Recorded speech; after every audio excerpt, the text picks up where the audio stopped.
오늘 본문에서 주님은 간음과 이혼에 이어서 맹세에 관해서 말씀하십니다. 이러한 주제들은 서로 별개의 것들로 여겨지는 주제들이죠. 그래서 우리는 이것을 문맥과 상관없는 개별적인 본문으로 이해하기 쉽습니다. 하지만 맹세라는 주제 또한 이 산상설교의 문맥 안에서 해석되어야 합니다. 우선 조금만 생각해보면 간음과 이혼에 이어서 맹세가 나오는 게 자연스럽다는 걸 알 수 있습니다. 부부관계 역시 맹세로 이루어지는 관계이기 때문이죠. 따라서 맹세는 그리스도와의 연합이라는 주제와도 연결됩니다. 그리고 그 연결성 안에서 형제와의 관계라는 그 접점을 또 찾을 수 있고, 또 산상설교 전체의 문맥과도 맞닿게 되는 것이죠. 이 관점을 놓치지 않아야 우리는 오늘 본문을 살펴보면서 이 본문에 담겨 있는 의미를 바르게 이해할 수 있습니다. 그래야 그리스도의 제자로 사는 우리의 삶에 이 주신 말씀으로 이 본문을 받을 수 있게 되는 것이죠. 그럼 함께 본문을 살펴보겠습니다. 먼저 33절에서 헛맹세라는 것은 거짓 맹세의 그 위증을 의미합니다. 그런데 이 헬라어 단어는 맹세를 어기다라는 의미로도 해석할 수 있습니다. 저는 문맥상 이 해석이 더 자연스럽다고 생각을 하는데요. 어떻게 해석하든지 큰 차이는 없긴 하지만 본문의 강조점을 염두에 둔다면 맹세를 어기지 말아라 라고 해석해야 할 것입니다. 그렇게 해석하는 게 전체 문맥에서도 어울릴 뿐만 아니라 이 뒤이어지는 말씀, 내 맹세한 것을 주께 지키라 와도 어울리는 대조이기 때문입니다. 이 당시의 맹세는 폭넓은 개념으로 이해되었습니다. 그래서 맹세는 일상생활에서 어렵지 않게 흔히 이루어지는 것이었죠. 이때 서기관과 바리새인들이 해석한 율법의 원칙은 맹세를 지켜야 한다라는 것이었습니다. 맹세를 지키는 것은 지당한 일입니다. 그런데 주님은 이것을 문제 삼고 계십니다. 왜일까요? 신명기 6장 13절은 이렇게 기록하고 있습니다. 내 하나님 여호와를 경외하며 그를 섬기며 그의 이름으로 맹세할 것이니라. 신명기는 율법을 이해하는 데 있어서 매우 중요한 책입니다. 그런 신명기에서 맹세를 여호와를 경외하고 그를 섬기는 것과 연관시키고 있습니다.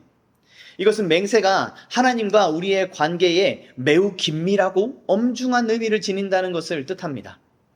하나님의 이름으로 맹세하는 것은 하나님을 경외하며 그를 섬기는 것과 같다는 것이죠. 하나님을 경외하며 섬기는 것을 우리에게 익숙한 표현으로 바꾼다면 하나님을 예배하는 것이라고 할 수 있습니다. 이것이 맹세에 관해서 성경이 보여주고 있는 태도입니다. 맹세를 하는 그 행위 자체가 하나님께 속한 영적인 일이란 것이죠. 대표적으로 한 구절만 더 살펴보자면 예레미야 12장 16, 17절이 있습니다. 여기서도 맹세를 하나님을 섬기는 것, 곧 하나님을 믿고 하나님을 예배하는 것과 동의어처럼 사용하고 있는데요. 제가 여러분들께 읽어드리겠습니다. 그들이 내 백성의 도를 부지런히 배우며 살아있는 여호와라는 내 이름으로 맹세하기를 자기들이 내 백성을 가르쳐 바알로 맹세하게 한 것 같이 하면 그들이 내 백성 가운데 세움을 입으려니와 그들이 순종하지 아니하면 내가 반드시 그 나라를 뽑아 멸하리라 여호와의 말씀이니라. 맹세는 예배와 같은 것입니다. 이러한 사실을 당연히 유대 랍비들도 알고 있었을 것입니다. 그런데 그들은 맹세를 지키기만 하면 죄가 아니라는 식으로 율법을 왜곡했습니다. 성경은 맹세를 하는 그 행위 자체를 신중하게 하도록 우리에게 교훈하고 있지만 서기관과 바리새인들은 맹세를 지키기만 하면 된다는 말로 사실상 맹세하는 그 자체를 문제가 되지 않는다고 여기게 만든 것입니다. 그 결과 사람들은 맹세를 남발하게 된 것이죠. 맹세는 의도적으로나 비의도적으로나 어떠한 보증을 필요로 합니다. 보증이 그 맹세의 신뢰를 이루기 때문입니다. 이 당시에는 자기들이 믿는 신들을 그 보증으로 맹세를 행하는 일이 흔한 일이었습니다. 그 신에게 직접 맹세하기도 하고 그 신에게 속한 신전이나 어떤 상징물로 맹세하기도 한 것이죠. 그런데 모든 존재의 창조주요 주권자는 하나님이십니다. 유대인들도 당연히 이 사실을 알고 있었습니다. 따라서 모든 맹세가 사실상 하나님을 보증인으로 끌어들이는 행위임을 알았던 것입니다. 34절에서 예수님은 맹세라는 단어를 33절과는 다른 헬라어로 사용하십니다. 이 단어는 당시 헬라 문화에서 신적인 존재를 걸고 하는 맹세에 사용되었던 단어입니다. 예수님은 33절과 같은 단어가 아니라 더 직접적인 뉘앙스를 가진 이 단어를 사용하심으로써 맹세에 관한 이 본문의 요점이 어디에 있는지를 더 명확하게 밝혀주고 계신 것이죠. 맹세는 하나님과 관련된 행위입니다. 그만큼 신중하고 엄중하게 해야 하는 것입니다.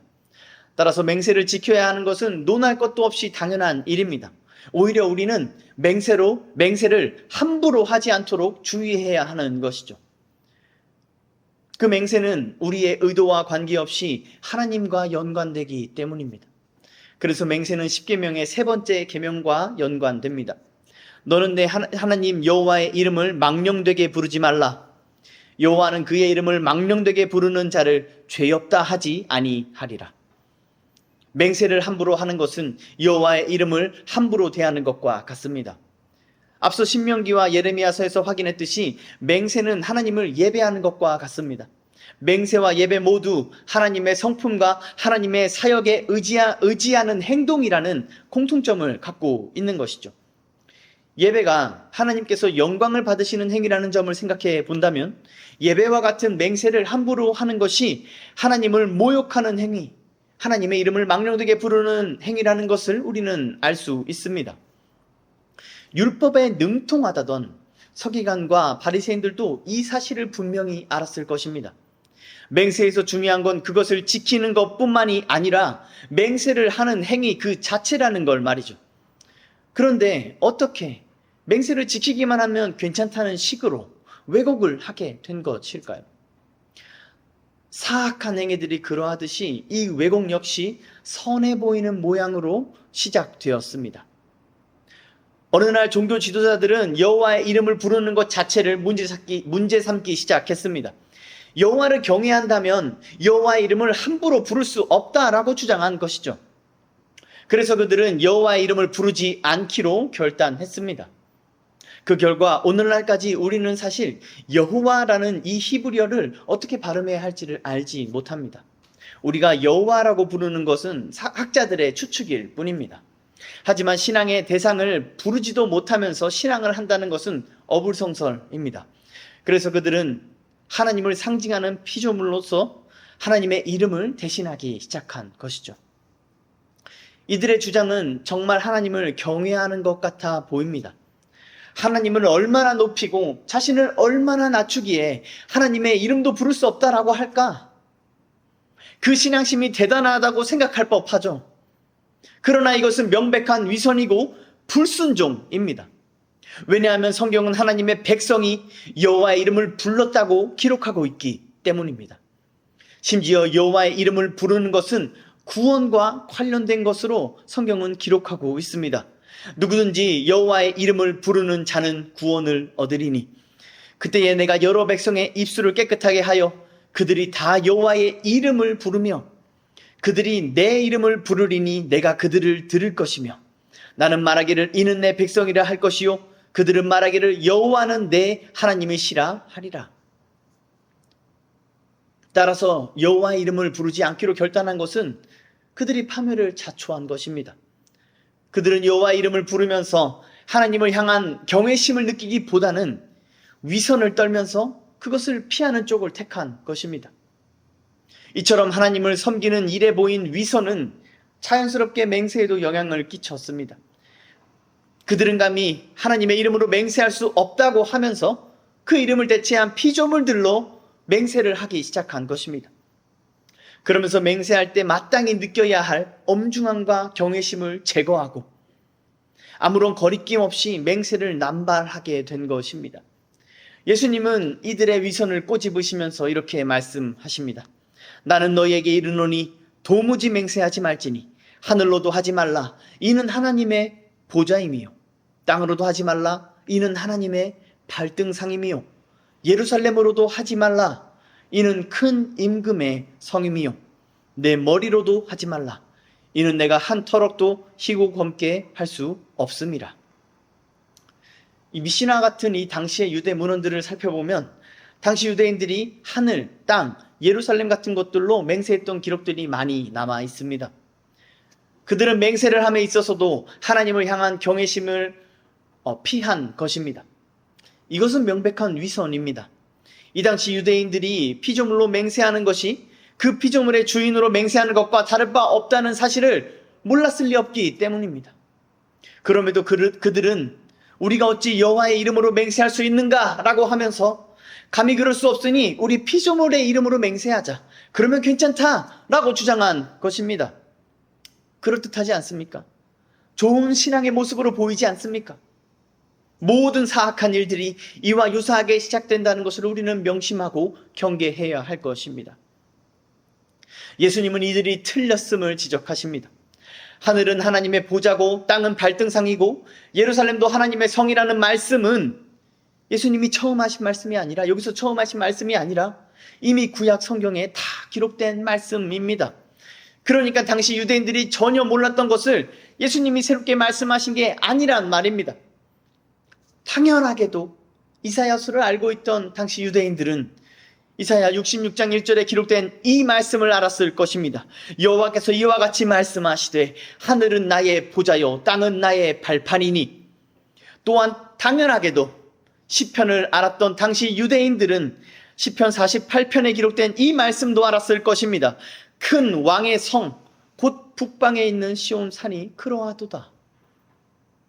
사랑하는 성도 여러분, 이 사실은 오늘 우리에게 경종을 울립니다.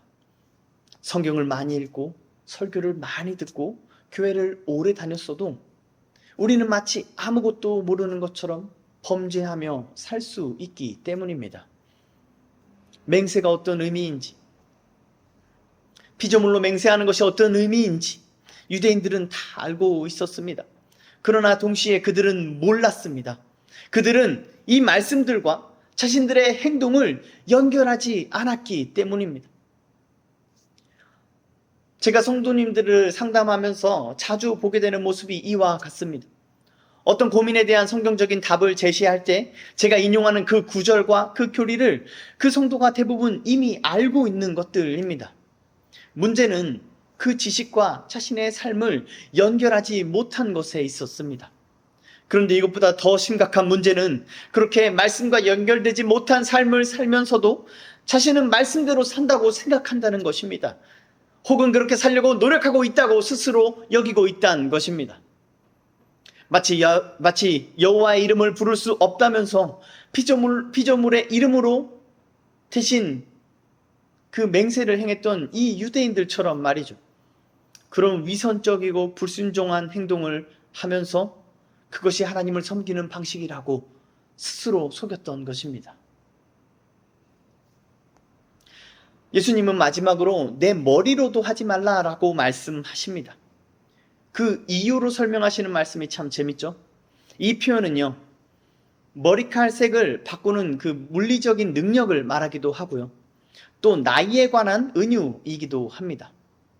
이 표현이 의미하는 것은 우리의 몸의 주인, 우리 인생의 주인이 하나님이시란 것입니다. 우리 몸에 대한 주권 역시 하나님께 있는 것입니다. 모델 한혜진은 한 방송에서 자기 의지로 바꿀 수 있는 게 자기 몸이라고 말했습니다. 하지만 하나님께서 건강과 안정 같은 은총들을 허락하지 않으셨다면 사람의 의지로도 모델의 몸을 갖는 건 불가능한 일입니다. 불신자들에겐 이러한 하나님의 주권에 대한 설명은 우스운 소리로 들립니다. 이런 식의 설명은 지나친 비약으로 느껴지기 때문입니다. 그러나 그리스도의 제자는 이 설명이 사실임을 인정하고 또 경험하며 살아갑니다. 이것은 하나님의 주권에 관한 것입니다. 사람이 자기의 머리로 맹세하는 것은 그 머리에 대한 주권이 자신에게 있다고 생각할 때 가능한 일입니다. 여기에 유대인들이 맹세에 대한 율법을 왜곡한 근원적인 원인이 있습니다. 즉 하나님의 주권을 인정하지 않고 스스로 하나님처럼 되고자 했던 죄의 본성이 하나님의 주권을 인정해서 하나님을 섬기는 행위인 맹세를 왜곡한 것입니다. 맹세는 본래 영적인 일입니다. 그러나 죄는 그것을 육적인 일로 낮춥니다. 죄인은 맹세를 육적인 일, 땅의 일로 낮추면서 맹세가 본래 갖고 있던 경외심을 제거해 버립니다.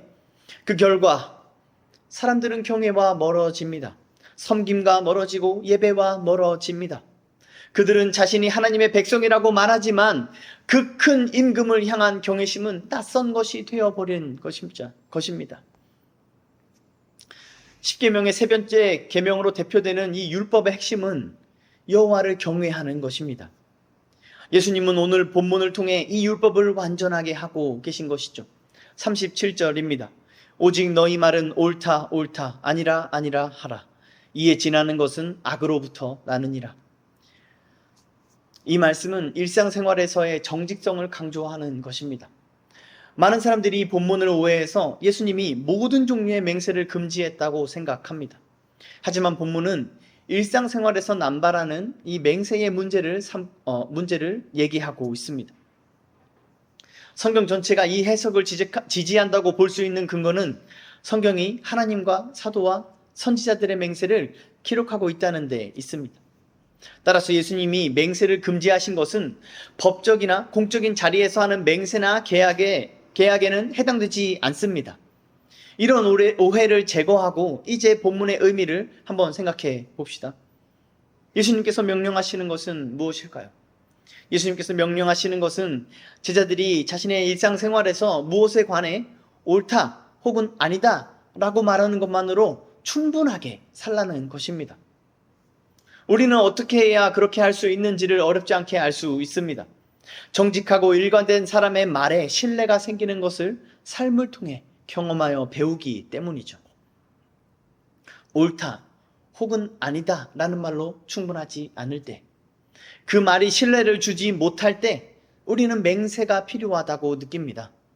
그래서 말을 덧붙이거나 힘을 주어 말하거나 과장하는 것이죠. 주님은 그것이 지나치는 것이라고 말씀하십니다.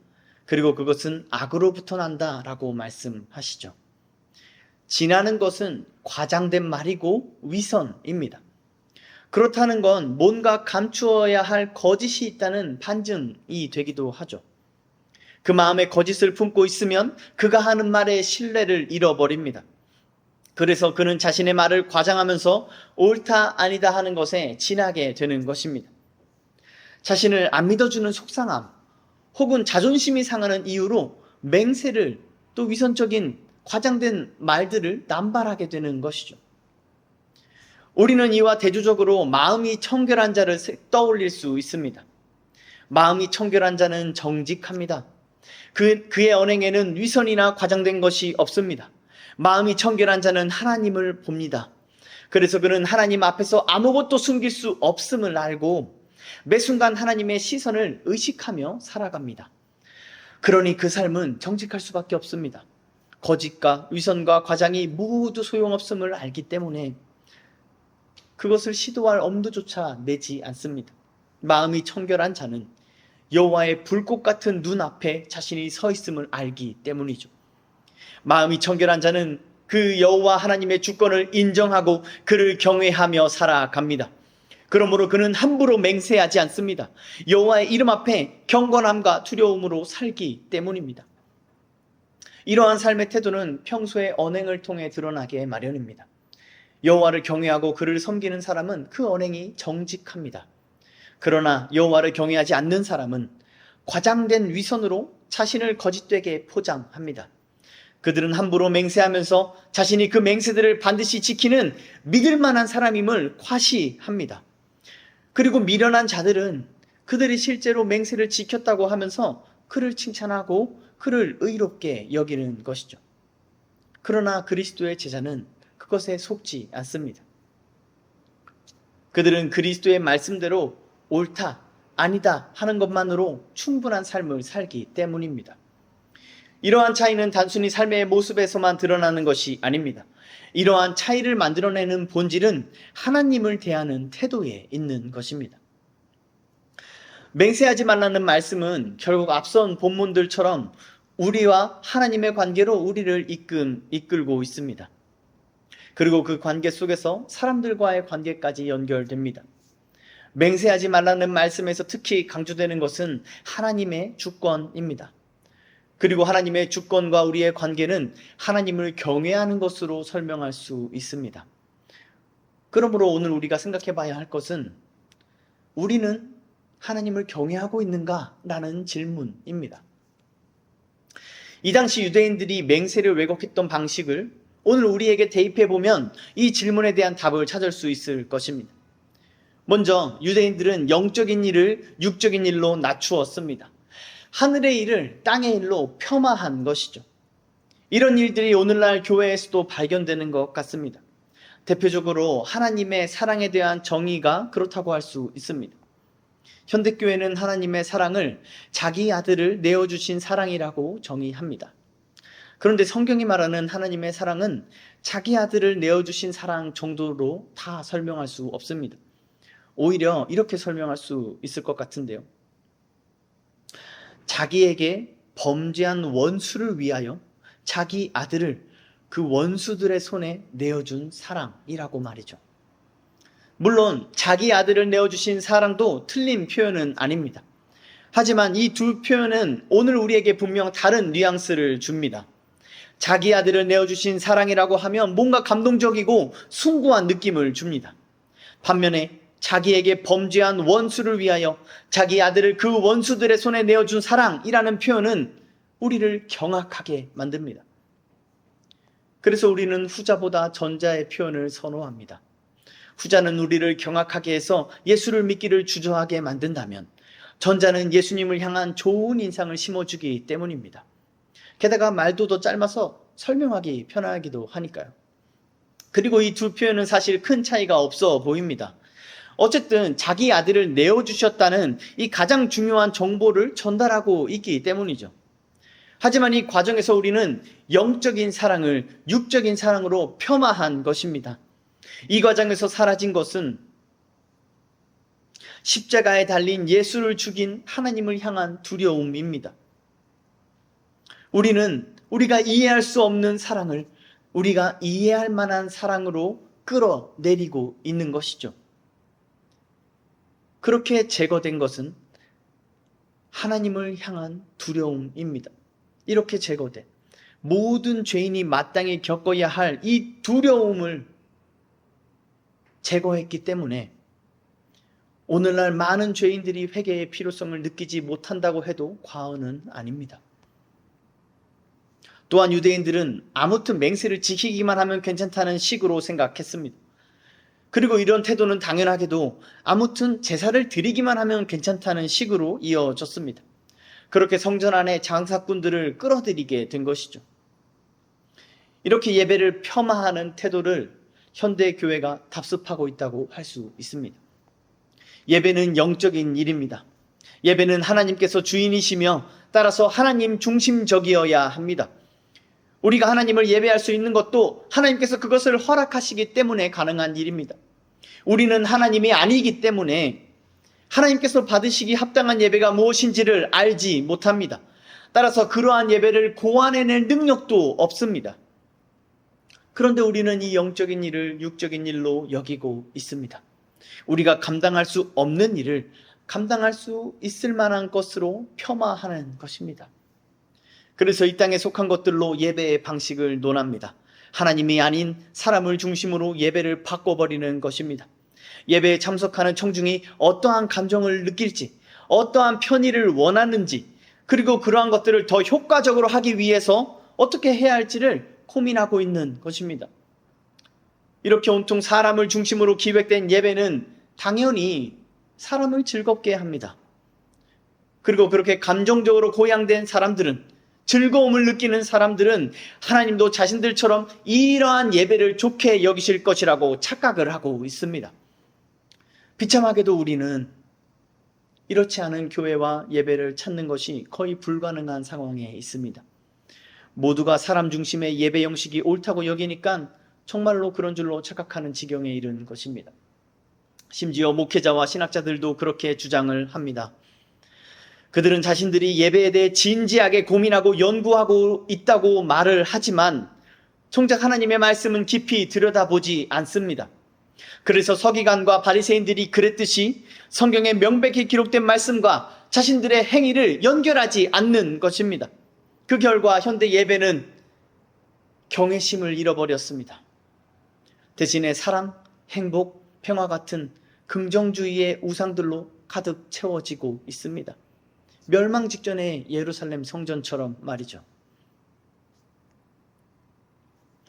이처럼 오늘날 우리는 유대인들의 죄악을 답습하고 있습니다. 그들이나 우리나 똑같은 죄인이기 때문입니다. 우리는 하나님을 섬긴다는 미명하에 자신을 숭배하는 위선에 빠져 있습니다. 자신이 인정받고 높임받는 것에 혈안이 되어서 자신의 기쁨과 즐거움을 추구하는 것에 목을 메고 있어서 여호와를 향한 경외심은 낯선 것이 되어버린 것입니다. 그 결과 교회를 다닌다는 사람들의 언행은 거짓과 위선으로 가득합니다. 크리스천의 말은 맹세하지 않고는 도무지 믿어줄 수도 없고 심지어 그 맹세도 믿기 어려울 지경이 되어버렸습니다. 오늘날 교회를 떠나는 많은 사람들이 낙심하는 지점이 바로 이것입니다. 많은 목회자와 성도들이 입으로 고백하는 내용과 삶이 다르다는 것이죠. 그 거짓된 모습이 많은 영혼들을 실족하게 하고 있습니다.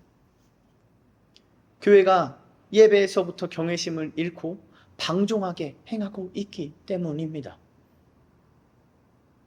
그렇게 교회는 이웃과 사회로부터 신뢰를 잃어버렸습니다.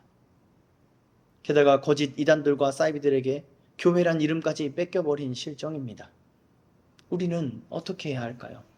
이런 상황 속에 우리는 어찌해야 하겠습니까? 하늘의 일을 땅의 일로 끌어내려서 생긴 이 참극을 다시 통계나 마케팅 같은 사람의 일로 해결하려는 시도는 정말 최악의 시도입니다. 그것은 개가 자신의 배설물을 도로 먹는 것과 다를 바 없습니다. 이 시대의 교회가 해야 할 일은 명백합니다. 그것은 하나님의 주권을 인정하는 신앙을 회복하는 것입니다. 하나님을 큰 임금으로 섬길 것인가? 스스로 왕이 되려 할 것인가? 인생은 둘 중 하나일 수밖에 없습니다. 하나님을 큰 임금으로 섬긴 자들은 하늘의 왕국에서 영원히 살 것입니다. 그러나 스스로 왕이 되려고 하는 자들은 그런 자들끼리 모여서 영원한 불의 전쟁에 고통을 당하게 될 것입니다. 여기서 우리는 스스로를 속이지 않도록 주의해야 합니다. 그 방법은 여호와의 율법을 주야로 묵상하는 것입니다. 자신의 말과 행동과 그 생각을 그 하나님의 율법에 끊임없이 비추어 보는 것입니다. 복음으로 시작했다가 망하는 길로 가지 않도록 우리는 매 순간, 매 상황, 모든 판단과 생각에 있어서 우리 자신을 이 하나님의 율법 앞에 끊임없이 비추어 봐야 한다는 것입니다. 이것은 자신 안에 있는 그 하나님을 대적하는 본성을 겸손하게 인정하고 또 매 순간 주님의 주권 앞에 엎드리는 가난한 심령으로 가능한 일입니다. 이렇게 영적으로 파산한 자신의 비참함을 직면한 사람은 자연스럽게 경건함과 두려움으로 여호와를 섬기게 마련입니다. 주님은 이런 자들을 자신의 제자로 부르십니다. 제자들은 그리스도 안에 함께 모여서 청결한 마음에서 나오는 경외심으로 하나님을 예배합니다. 그들은 예배의 방식과 순서에서도 철저히 복음의 원리를 따릅니다. 그렇게 드려지는 공예배는 여호와를 경외하는 마음으로 더욱 고양됩니다. 이것이 이 시대의 성경적인 공예배의 회복이 절실한 이유입니다. 하나님을 경외하는 마음이 공예배를 통해 훈련됩니다. 복음의 원리를 따르는 예배 예전은 그 예배에 참여하는 자들에게 복음을 경험하게 해줍니다. 그렇게 하나님의 은혜를 경험하고 그 예배를 받으시는 삼위 하나님이 어떤 분이신지를 경험을 통해 아는 것입니다. 성경적인 예전이 따르는 복음의 원리는 다른 말로 구속사적 원리입니다. 우리를 구원하신 삼위 하나님의 놀라운 은혜의 사역이 예배에 반영된다는 것입니다. 구원의 핵심은 사랑이 아니라 영광입니다. 따라서 구속사의 원리를 올바르게 알고 그 원리로 드려지는 예배에 참여하는 예배자는 그 예배를 통해 하나님의 영광을 보며 경외심을 갖게 됩니다. 이렇게 공예배를 통해 복음의 원리를 훈련한 사람은 자신의 삶에서도 그 복음의 원리를 살아내게 됩니다. 이것이 진정한 의미의 삶의 예배입니다. 많은 사람들이 삶의 예배를 강조하지만 정작 그것이 무엇인지는 명확히 설명하지를 못합니다. 왜냐하면 그들은 경외심이 없는 공예배를 드리고 있기 때문입니다. 그들은 공예배를 통해 아무것도 배우지 못하고 경험하지 못하고 있기 때문입니다. 그래서 그들은 교회 안과 밖의 모습이 다릅니다. 그래서 수련이나 단기 선교에서 받은 감동이 일상까지 이어지지를 못하는 것입니다. 여호와를 경외하지 않기 때문에, 그들이 드리는 공예배가 경외심을 상실했기 때문에 그렇습니다. 우리는 하나님의 주권을 인정하는 신앙을 회복해야 합니다. 늘 하나님을 바라보며 하나님의 시선 앞에 서 있다는 의식을 가져야 합니다. 이것이 하나님을 경외하는 사람의 삶이며 우리가 흔히 코람데오라고 부르는 것입니다. 우리 주님은 이런 사람을 자신의 제자로 부르십니다. 주님의 제자는 여호와를 경외하려고 애쓰지 않습니다. 삶의 예배를 드리려고 애쓰지 않습니다. 주님의 제자는 그냥 자기의 삶을 살아갈 뿐입니다. 그럼에도 그 존재 자체가 짠맛이고 빛이라는 사실이 드러납니다. 오해와 박해와 조롱을 당하더라도 변하지 않습니다. 무너지지 않습니다. 주님의 제자는 한결같습니다. 상황이나 환경이 그들을 바꾸지 못하기 때문입니다. 이 한결같음과 신실함은 믿음의 핵심입니다. 신실하지 않는 믿음은 불신과 같습니다. 따라서 참된 믿음은 교회 안에서나 밖에서나 동일합니다. 선교지에서나 집에서나 동일합니다. 수련회 장소에서나 주일 예배에서나 동일합니다. 이처럼 주님의 제자는 한결같고 신실합니다. 그가 하는 말과 행동에서도 그렇습니다. 그가 옳다 하면 그것은 옳은 것입니다. 그것에 지나치거나 부족하지 않습니다. 그가 아니다 하면 그것은 아닌 것입니다. 그것에 지나치거나 부족하지 않습니다. 그는 매 순간 코람되어 하나님의 눈을 의식하며 경외심을 갖고 살아가기 때문입니다. 주님의 제자는 이처럼 여호와를 경외하는 마음으로 살기 때문에 모든 사람에 대하여 온유하며 긍휼한 마음을 가질 수 있습니다. 모든 상황 속에서 화평을 만들어내는 사명을 감당할 수 있습니다. 박해를 당하고 우겨싸임을 당할 때에도 그의 시선은 자신을 바라보시는 하나님의 시선에 고정되어 있습니다. 그래서 스데반처럼, 예수님처럼 자신을 박해하는 자들을 위해 기도할 수 있는 것입니다. 주님은 그 열매로 나무를 안다라고 말씀하십니다. 또한 지극히 작은 것에 충성된 자는 큰 것에도 충성된다라고 말씀하십니다. 이것은 우리가 일상생활에서 하는 말이 중요한 이유입니다. 오늘 본문은 일상의 말에서 맹세를 남발하는 태도가 영적으로 엄중한 여호와를 경외하는 마음과 연결되어 있다는 것을 우리에게 교훈하고 있습니다. 일상의 말은 우리가 정직하게 살았는지 아닌지에 따라 결정됩니다. 그렇게 달라지는 것이죠. 정직의 한결같은 신실함은 필수적인 요소입니다. 신실함은 믿음과 연결되고 믿음은 그 믿음의 대상이 신실한 하나님일 때 완전해집니다. 따라서 정직한 삶은 하나님의 시선을 의식하는 신앙으로 가능합니다. 하나님의 시선을 의식하는 사람은 하나님을 경외하게 되며 그를 경외하며 그의 앞에 거하는 자는 정직하게 살아갑니다. 다시 말해서 이 정직함은 여호와를 경외함으로 맺어지는 열매인 것입니다. 사랑하는 성도 여러분, 우리의 삶에 이 정직의 열매가 가득하기를 소망합니다. 그러기 위해 우리가 하나님의 주권 신앙, 여호와 경외 신앙을 회복하게 되기를 간절히 축원합니다. 이미 세속에 물들어서 타락한 자기 실체를 깨닫지 못하고 스스로 여호와를 섬긴다고 착각하면서 결국 예수 그리스도를 죽였던 이 서기관과 바리새인들의 죄악을 따라가는 것을 중단하고 회개하고 돌이켜서 구원에 참여하는 은혜가 교회란 이름으로 모인 모든 자들에게 있기를 우리 주 예수 그리스도의 이름으로 축원합니다.